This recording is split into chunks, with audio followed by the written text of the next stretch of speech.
இது கொடுமையிலும் கொடுமையா இல்ல. கிங் மேக்கர்ங்கிறது ஒரு காமராஜர் ஐயாவுக்கு கொடுத்த ஒரு மிகப்பெரிய மக்களால் மதிக்கக்கூடிய ஒரு மனிதர் அவர். அவருக்கு கொடுத்தாங்கன்னா கிங் மேக்கர் பட்டம் கொடுத்தாங்க. அது மக்களாகிய கொடுத்து ஒரு பெருமைக்குரிய ஒரு பேர் அது. அதை களங்கப்படுத்தி அதை அசிங்கப்படுத்திட்டு இருக்கிற இந்த விசிக திருமாவளவன்லாம் ஒரு மானங்கட்ட ஒரு கேவலமா இல்லை.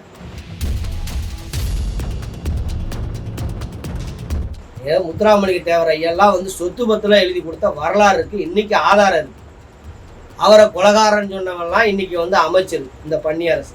அவரோட ஆட்சி ஆளக்கூடியவங்களும் தகுதியானவங்களாங்கிறத பார்த்து தேர்ந்தெடுக்கணும். அதுதான் புத்திசாலித்தனம். அதை விட்டு சும்மா போறவன் வரவனுக்கு எந்த தகுதி இல்லாதவனுக்கு கண்டவனுக்கெல்லாம் தூக்கி பதவியை கொடுக்குறீங்க. எந்த தகுதி இல்லாம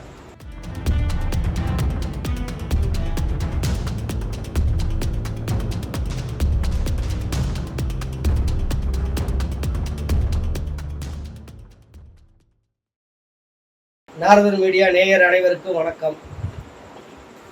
ஓம் நம சிவாய. வெற்றிவேல் முருகனுக்கு அரோகரா. இப்போ என்ன ஆகி போச்சுன்னா, தாவேக்கா வந்ததுக்கு அப்புறம் தோத்தவனும் சரி ஜெயிச்சவனும் சரி இந்த தாவேக்கா கட்சிக்கு வந்துட்டும் போய்கிட்டுமே தான் இருக்கிறாங்க.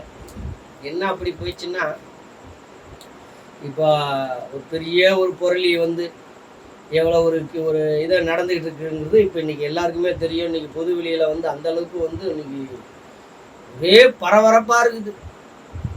அதான் சொல்லுவாங்க, அணைய போகிற தீபம் இப்போ நல்லா பளிச்சுன்னு எரியுமாங்க. எந்த தகுதி இல்லை, அது இல்லை, இது இல்லைன்னு எல்லாரும் சொல்கிறாங்க, சீனியர் கினியரு. ஆனால் எந்த தகுதி இல்லாத ஒரு கட்சி கூட தான் போய் சேர்ந்துக்கிட்டு இருக்குது இந்த ஒரு கும்பல் பூரா. அந்த இதுக்கு முன்னாடி இருந்த இந்த திராவிட கட்சியில் இருந்த கும்பல் பூரா. அப்போ எந்த அளவுக்கு இருக்குது பாருங்க இன்னைக்கு ஒரு அரசியல். ரெண்டாவது ஆட்சிக்கு வந்ததுக்கு அப்புறம் பார்த்தோன்னா இந்த கூட்டணி கட்சிங்கெல்லாம் இப்போ பார்த்தோன்னா இந்த வைகோ, இந்த மதிமுக, இந்த விசிக, கம்யூனிஸ்ட் கட்சி, இந்த கும்பல் பூரா எங்கேயாவது எவனாவது எலும்பு ஆக மொத்தத்தில் இந்த எங்கேயாவது போய் எலும்பு துண்டை வாங்கி திங்காமல் எங்களுக்கு தூங்க வராது போடுது. என்னன்னா இவங்களுக்கு எல்லாமே அப்படிதான் இருக்குதுங்க. ஒரு மக்களுக்கு ஒரு சேவை செய்யணும்லாம் கிடையாது. எல்லாம் இப்போ என்னமோ அவர் இன்னும் எதுவுமே இல்லை. அந்த அளவுக்கு ஆட்சி வர்றதுக்கு முன்னாடி, தேர்தலுக்கு முன்னாடி ஒருத்தர் கூட மதிக்கல இந்த கூட்டணி கட்சி கும்பலே. இன்னைக்கு பார்த்தா இவர் என்னமோ பெருந்தன்மையா விட்டு கொடுத்துட்டேன்னு சொல்லி இந்த விசிக கட்சி தலைவர் திருமாவளவன் பன்னி அரசு அமைச்சர், சமூக ஆதி திராவிட அமைச்சர். என்ன கொடுமை அப்படின்னா, என்னமா பன்னி அரசுக்கு ஒரு நல்ல நேரம்.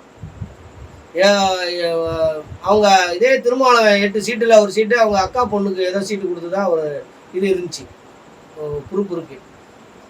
அந்த அவங்க மட்டும் நேரம் எம்எல்ஏ ஜெயிச்சிருந்தாச்சுன்னா இந்த அமைச்சர் பதவி பன்னி அரசு கிடச்சிருக்காது. அவங்க அக்கா பொண்ணுக்கு தான் போயிருக்கோம்.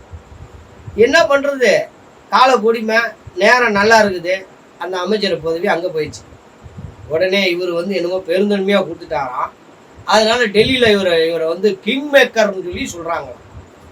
என்னடா இது கொடுமையிலும் கொடுமையா இல்லை. கிங் மேக்கருங்கிறது ஒரு காமராஜர் ஐயாவுக்கு கொடுத்த ஒரு மிகப்பெரிய மக்களால் மதிக்கக்கூடிய ஒரு மனிதர் அவர். அவருக்கு கொடுத்தாங்கன்னா கிங் மேக்கர் பட்டம் கொடுத்தாங்க. அது மக்களாகிய கொடுத்து ஒரு பெருமைக்குரிய ஒரு பேர் அது. அதை களங்கப்படுத்தி அதை அசிங்கப்படுத்திட்டு இருக்கிற இந்த விசிக திருமாவளவன்லாம் ஒரு மானங்கட்ட ஒரு கேவலமா இல்லை. எப்படிப்பட்ட ஒரு மனிதர். அந்த கிங் மேக்கரை இவர் கிங் மேக்கர்னாங்க. வரலாறு வண்டவாளத்தில் தண்டவாளம் ஏறி நாத்தம் எடுத்து போய் கிடக்குது. நாடக காதல் தலைவன், ரவுடிசம், ஈழத்தமிழர்கள் துரோகி, தமிழர் துரோகி, எந்த இன படுகொலைக்கு இதுக்கு துணையாக இருந்த காங்கிரஸ் கட்சி கூட கூட்டணி வச்சுக்கிட்டு மானங்கட்டு மரியாதை கட்டு. நீ சொல்றது எல்லாமே பொய் தான். ராஜபக்ச விஷயத்தில் இலங்கைக்கு போகிற ராஜபக்ச தான் என்னைய 4 பேரை தாண்டி கையை பிடிச்சி என்னைய கை கொடுத்தாருன்னு அண்ட புழுக ஆகாச புழுகுனேன். இவ்வளோ பெரிய ஆதாரம் இருந்தேவோ உனக்கு சொல்லியா கொடுக்கணும். அங்கே எவனே தெரியல, எவனோ ஒரு கிறுக்கன் இவரை கிங் மேக்கர்னு சொன்னான். அது அவன் சொன்னானா சொல்லலையோ, அது யாருன்னே தெரியல. சொன்னவன் அவனுக்கு ஆதாரத்தை காட்டு. நீ வந்து சொன்னவங்க இவர் தான் என்னை வந்து கிங் மேக்கர்னு சொன்னார்னு சொல்லி அவனோட ஃபோட்டோவோ இல்லை வீடியோவை போடு. நீ நல்லா ஆம்பளையாக இருந்தா, நல்ல சூடு சுரண ஒரு இவனாக இருந்தால் நீ போடு. சும்மா வாய்க்கு வந்ததெல்லாம் கேட்குறவெல்லாம் கேனையன்னு நினச்சிக்கிட்டு நீ வாட்டுக்கு வந்து ஜாதிக்காரங்களை ஒரு 100 பேரை கையில் வச்சுக்கிட்டு ஒரு முட்டா பையங்களை இளைஞர்களை வந்து தவறான வழியை நடத்திக்கிட்டு இப்படி வந்து நீ வந்து பண்ணுற ஒவ்வொரு அயோக்கியத்தனமும் இங்கே யாருக்கு தெரியாது நினச்சிட்டு இருக்கிறியா? எல்லாம் தெரிஞ்சுதான் இன்னைக்கு ஈழத்தமிழர்கள்லேருந்து தமிழர்கள்லேருந்து எல்லாம் உன்னைய வந்து துரத்திக்கிட்டு இருக்காங்க. ஏதோ அந்த கொஞ்சம் நஞ்ச இதை வச்சு இன்னைக்கு ஓட்டிக்கிட்டு இருக்கிற அந்த பேர் வச்சு இன்னமோ பெரிய யோகிய மாதிரி ஹிந்தி எதிர்ப்புக்கு தெரிவிக்கிறது. பிறகு நீ தனிப்பட்ட முறையில் ஒரு பத்திரிகை ஒரு பள்ளியை வர நடத்த வேண்டியது திருட்டுத்தனமாக வேலைச்சேரியில். இது பாஜக தலைவர் அண்ணாமலை வந்து சொன்னதுக்கு அப்புறம் தான் இந்த ஊர் மக்களுக்கே தெரிஞ்சுது, எல்லாருக்கும் தெரிஞ்சது. என்ன ஒரு ஒரு ஒரு ஒரு கேவலமான ஒரு மனுஷன். இந்த மாதிரி வாழ்க்கை வாழ்றதுக்கெல்லாம் நீலாம் என்ன வாழ்க்கை, இந்த கேவலமான வாழ்க்கை வாழணுமா? மானகட்ட வாழ்க்கை. அப்படி என்ன வாழ்ந்து உனக்கு என்ன செலவைக்க போகிறாங்க கேட்டா? இங்கே எத்தனையோ பேர் நல்ல மனிதர்களெல்லாம் அசிங்கப்படுத்தி கேவலப்படுத்தி முத்துராமலிங்க தேவர் ஐயெல்லாம் வந்து சொத்து பத்துலாம் எழுதி கொடுத்த வரலாறு இருக்குது, இன்னைக்கு ஆதாரம் இருக்குது. அவரை கொலகாரன்னு சொன்னவெல்லாம் இன்னைக்கு வந்து அமைச்சர், இந்த பன்னி அரசு ஆதிராவிட அமைச்சர் 1000 கோடி 1000 ஏக்கர் பல கோடி ரூபா சொத்தை கொடுத்துட்டு அந்த இன மக்களுக்கு கூட அவர் எதுவும் நல்லது செய்யுது. இந்த மாதிரி தலித்து மக்களுக்கும் அவங்களுக்கும் இவங்களுக்குன்னு செஞ்சவர் தான் அந்த முத்துராமலிங்க தேவர் ஐயா. அவருக்கு என்ன நீங்கள் மரியாதை கொடுத்தீங்க, என்ன மரியாதை செலுத்துனீங்க? நீங்கள் வந்து அவரை கேவலமாக பேசினவங்க தான் அந்த பன்னி அரசு இன்னைக்கு நடத்துது, ஆதிராவிட அமைச்சராக இருக்கிறார். அப்போ எந்த அளவுக்கு வந்து இன்னைக்கு அரசியல் வந்து கேவலமாக போச்சு தமிழகத்தில். எப்படி வந்து தண்ணி கொடுப்பாங்க, மேகதாது அணை கட்டாமல் இருப்பாங்க, மத்திய கவர்மெண்ட் எப்படி சப்போர்ட் பண்ணாமல் இருக்கும். அங்கே தெளிவான மக்கள் இருக்கான். காங்கிரஸ் இல்லைன்னா பாஜக மாற்றி வருது. அதுதான் அன்புமணி ராமதாஸ் ஐயா வந்து இன்னைக்கு வந்து பார்த்தோன்னா தெளிவாக இப்போ அந்த படித்தவருக்கு தெரியுது. ஆக மொத்தத்தில் தேர்ந்தெடுக்கிற நாம தான் தவறான ஆளை தேர்ந்தெடுத்துக்கிட்டே இருக்கோம். நீ எத்தனை நாளைக்கு இந்த இது வந்து ஒழிய போதோ தெரியல, இது எப்போ ஒழிய போதோ தெரியல. என்ன கொஞ்சமாவது நம்ம வந்து யாரை எந்த இடத்துல வைக்கணுமோ, என்னதான் நம்ம 1000 ரூபா கொடுத்து செருப்பு வாங்கினாலும் சரி, அதை வீட்டுக்கு வாசப்படியில் தான் வச்சுக்குவோம். அதுக்காக கொண்டு வந்த தலைமாட்டில் வச்சா படுப்போம். கொஞ்சமாக சிந்திக்கணும், யாருக்கு என்ன தகுதி இருக்குது.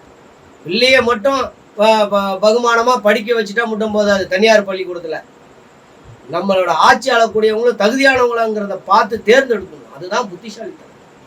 அதை விட்டு சும்மா போகிறவன் வரவனுக்கு, எந்த தகுதி இல்லாதவனுக்கு கண்டவனுக்கெல்லாம் தூக்கி பதவியை கொடுக்குறீங்க. எந்த தகுதி இல்லாமல் ஒரு சாதாரண ஒரு இதுக்கு நான் ஒரு கவுன்சிலர் நிற்கிறதுக்கு பேசிக்காவது தெரிஞ்சுக்கணும்னு சொல்லி 4 பேர்கிட்ட விசாரிக்கிறேன், 4 பேர்கிட்ட பேசுகிறேன், மக்கள் கீழ்மட்டத்தில் இருக்கிற என்னென்ன விஷயங்கள் தெரிஞ்சுக்கிறேன். அப்போது எனக்கு அந்த இதில் ஆர்வம் இருக்குன்னு, அரசியல் ஆர்வம் இருக்குன்னு, அதுக்கு சில இதை நான் தெரிஞ்சுக்கணும், புரிஞ்சுக்கணும். ஏதோ ஒரு மாயையில் வந்தாச்சு, இதாச்சு. அதெல்லாம் ஸ்ட்ரெயிட்டாக வந்ததெல்லாம் நிலைக்காது. அந்த அடித்தட்ட மக்களை வந்து போய் சந்தித்து இன்னைக்கு அவர் அண்ணாமலை மாதிரி இன்னைக்கு வந்து பார்த்தோன்னா தெருவாக போய் ஒரு அரசியல்வாதின்னா அந்த இது வந்து அவர் அண்ணாமலை அவர்கிட்ட தான் கற்றுக்கணும். இன்னைக்கு அப்படி ஆகிப்போச்சு. இன்னைக்கு நடக்கிற இப்படிதான் இருக்கணும் போல் இருக்குது. போலியான வாழ்க்கை, முள்ள முண்டு புறமுண்டு பேசிக்கிட்டு இன்னைக்கு இந்த திராவிட கும்பல் மாதிரி இருந்தால் தான் இன்னைக்கு அரசியல்வாதி. இல்லைன்னா நல்ல மக்களுக்கு நல்லது செய்கிறவங்க, மக்களை வந்து வீட்டுல வந்து சந்தித்து அவங்களுக்கு நஷ்ட குறைகள் நிறை குறைகளை கேட்டு தெரிஞ்சுக்கிறவங்களும் அரசியல்வாதி கிடையாது. இந்த மாதிரி நடிகனாக இருந்தால் போதும். போலியா மூட்டை தூக்குறவன், என்ன ஒளிப்பாளின்னு படம் எடுக்கிறவன், என்ன இந்த மாதிரி இதெல்லாம் பண்ணுறவன் தான் இன்னைக்கு உண்மையான மனிதன். உண்மையிலேயே மூட்டை தூக்குற மனுஷன் பாவம் கோயம்பேடில் அவன் மனுஷன் கிடையாது, அவனை மதிக்கிறது கிடையாது. ஆனால் இதே ஒரு நடிகன் மூட்டை தூக்குறமாக நடித்தா அவனை பாராட்டுறது, விசில் அடிக்கிறது, தலையில் தூக்கி வச்சு கொண்டாடுறது. உண்மையான ஒரு அதிகாரியாக இருந்து இன்னைக்கு வந்து மக்களுக்கு சேவை செய்யணும்னு சொல்லி தன்னோட பதவியை ராஜினாமா பண்ணிட்டு இன்னைக்கு களத்தில் இறங்கி அவருக்கு என்ன தேவையா, ஐபிஎஸ்ஸாக இருந்து இன்னைக்கு மக்கள் சேவகனா இன்னைக்கு பண்ணணும் வந்திருக்காரு. எதையாவது ஒரு ஒரு ஒரு கும்பல் வந்து எதையாவது சொல்லி மத ரீதியாக முத்திரை குத்தி அவரை ஓரங்கட்டி என்ன ஒரு ஒரு கேவலமான ஒரு ஜென்மமாக இருக்குமோ தெரியல. இந்த இளைஞர்கள் கையில் தான் இந்தியா. அது கொஞ்சமாக அது சிந்திக்கணும். இந்த இளைஞர்கள்லாம் நல்ல தகுதியானவனா. இன்றைக்கி பாருங்கள் என்னென்னமோ வருது. தொழில் வளமெல்லாம் வந்து பார்த்தோன்னா பக்கத்து மாநிலம் ஆந்திராவுக்கு போய்கிட்டு இருக்கான். அப்போ என்ன அங்கே ஆட்சி நடக்குது, என்ன அமைச்சரவை இருக்குது, ஒன்றுமே புரியல. கேட்டால் இதுக்கு முன்னாடி இந்த ஆட்சிக்காரங்களை வந்து குறையின்னு சொல்லிக்கிட்டு இது பண்ணிக்கிட்டு வச்சுக்கிட்டு அவன் இவளை கடன் வச்சுட்டு போயிட்டான், கல்லாப்பட்டியில் பணம் இல்லை, அது இல்லை, அது இல்லைன்னு தெரிஞ்சு அப்போ ரிசைன் பண்ணிட்டு போ. அப்போ வர்றவங்க வரட்டும். சமாளிக்க தெரிஞ்சவங்க தான் சாதிக்க முடியும். அதை விட்டுவிட்டு சும்மா வந்து எனக்கு அது குறை இது குறை இதை சொல்லிக்கிட்டே இருந்தால் வேலைக்கு ஆகுமா? அதுக்கு என்ன மாற்று வழி என்னவோ அதுக்கு வேண்டிய வேலைகளை தான் பார்க்கணும். கேட்டால் தமிழன் தெலுங்குன்னு சொல்லி உங்களுக்கு இன்னும் உள்ளுக்குள்ளே அந்த உணர்வு இருக்குது. உணர்வு இருக்கும், அங்கே போயிட வேண்டி தானே. இந்த முஸ்லீம் அப்படி தான் பண்ணுவாங்க. இருக்கிறது இந்தியாவில், பற்று இருக்கிறது பூரா பக்கத்து நாடு இருக்கிற பாகிஸ்தானில். என்ன ஒரு கேவலமான ஒரு இது இருக்குது பாருங்கள். இன்னைக்கு இந்தியாவில் தான் வந்து கேட்டால் தீவிரவாதிக்கு வந்து பார்த்தோன்னா பரோலை கொடுக்க சொல்லி ஒரு கும்பல் வந்து இந்த ஆட்சியில் போய் மனு கொடுத்து கேட்டு அதுக்கு ஒரு ஒரு முயற்சி போயிட்டுருக்காங்க.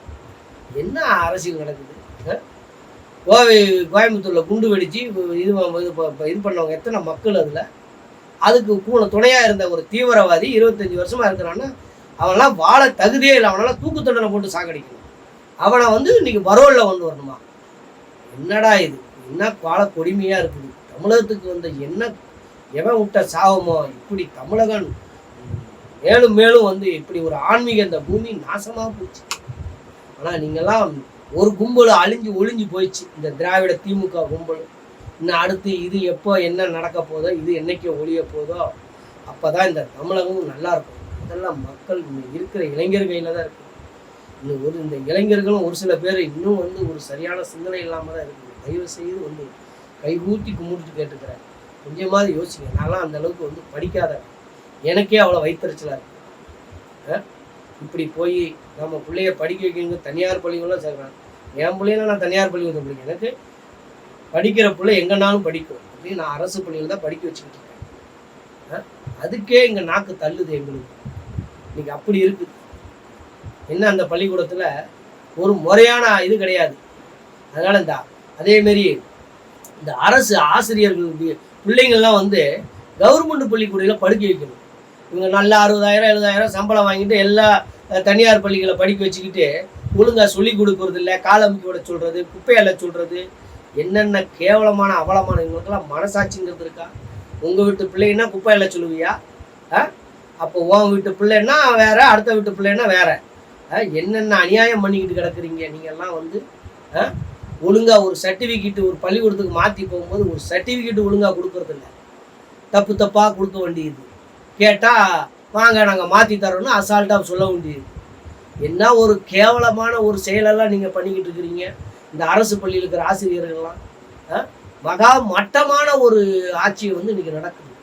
அது இந்த அரசு வேலை செய்கிறவங்க ஒன்று கூட விளங்காது. எங்கே பார்த்தாலும் லஞ்சம், ஒரு ஒழுங்காக வேலைக்கு வேலை செய்கிறது இல்லை, 4 வேலையை எடுத்து வச்சுக்கிறது. இது ஏதோ கவர்மெண்ட் இதுக்கு வாங்கி வச்சுக்கிட்டு சம்பளம் வாங்கிக்கிட்டு யார் என்ன கேட்பாங்கிற ஒரு தைரியம். ஆண்டவன் ஒருத்தர் இருக்கான், அதுக்கு சரியான கூலி கொடுப்பான், பதிலடி கொடுப்பான். நீங்கள் மக்கள் சேவையே மகேசன் சேவை. நீங்கள் அதை விட்டுவிட்டு நீங்கள் வந்து கொள்ளையடித்து பணத்தை இது பண்ணி சம்பாதிக்க நினைக்கிறீங்க. ஒன்றுமே நிரந்தரம் கிடையாது. உங்கள் வாழ்க்கை, நீ வாழ்கிற வாழ்க்கையே நிரந்தரம். அதனால் தயவு செய்து வந்து கொஞ்சமாக சிந்தித்து செயல்படுங்க. அரசு வேலை செய்கிற அதிகாரிகள் யாருமே ஒரு ஒழுங்கே கிடையாது. பூரா கொள்ளையடிக்கிறது தான். இன்றைக்கி கவர்மெண்ட் வேலை வாங்குறதுக்கு பார்த்தோன்னா லட்சக்கணக்கில் லஞ்சம். எந்த ஆட்சி வந்தாலும் அதான் நடக்குதுங்கிறாங்க. என்ன ஒன்றுமே புரியல. ஒரு கேவலமான இதுதான் போய்கிட்டு இருக்குது. எப்போ தான் இதுக்கெல்லாம் ஒரு முடிவு காலம் கிடைக்குமோ அந்த ஆண்டவனுக்கு தான் வெளிச்சம். நீங்கள்லாம் என்னத்தை தான் கொண்டு போக போகிறீங்களோ, செத்தா ஒன்றுமே இல்லை. எப்படி பிறந்தோமோ அப்படி தான் இறக்க போகிறோம். அதுக்கு இந்த இது ஓடியாக சம்பாரித்து கோட்டை மாதிரி வீடு கட்டியிருந்தாலும் ஒன்றும் கொண்டு போக போகிறது இல்லை. அதுக்கு ஏன் இந்த ஆசையும் ஐயோ ஆடம்பரமும் அப்பா எங்கே போகுது. நீங்கள்லாம் வந்து திருந்துவீங்களும் கிடையாது. எத்தனை சாவுக்கு போனாலும் சரி, எத்தனை சாவை பார்த்தாலும் சரி, கொஞ்சம் கூட அந்த ஒரு பயமே இல்லை. அந்த துரோகம் மட்டுமே தான் செய்ய வேண்டியது. அரசியல்வாதி ஓட்டு போட்ட மக்களுக்கு துரோகம் செய்கிறான். அரசு அதிகாரிகள், அரசு வேலை செய்கிறவங்க பாவம் இந்த சாதாரண மக்களுக்கு துரோகம் செஞ்சுட்டு இருக்கிறாங்க. வாங்குற சம்பளத்துக்கு, மக்கள் கொடுக்குற வரி பணத்துலையும் இதுலையும் சம்பளம் வாங்குறவங்க ஒழுங்காக வேலை செய்யல. அரசு போக்குவரத்து துறையில் இருக்கிறவங்களும் சரி, ஆக மொத்தம் அரசு வேலையில் இருக்கிற ஒருத்தம் கூட உருப்படி கிடையாது. எல்லாம் அநியாயம், அக்கிரமம் தான். என்னென்ன அழிச்சட்டாயம் பண்ணிக்கிட்டு இருக்கிறீங்க நீங்கள்லாம். எல்லாம் கொஞ்சமாவது மனசாட்சியோட நடந்துக்கோங்க. நன்றி, வணக்கம்.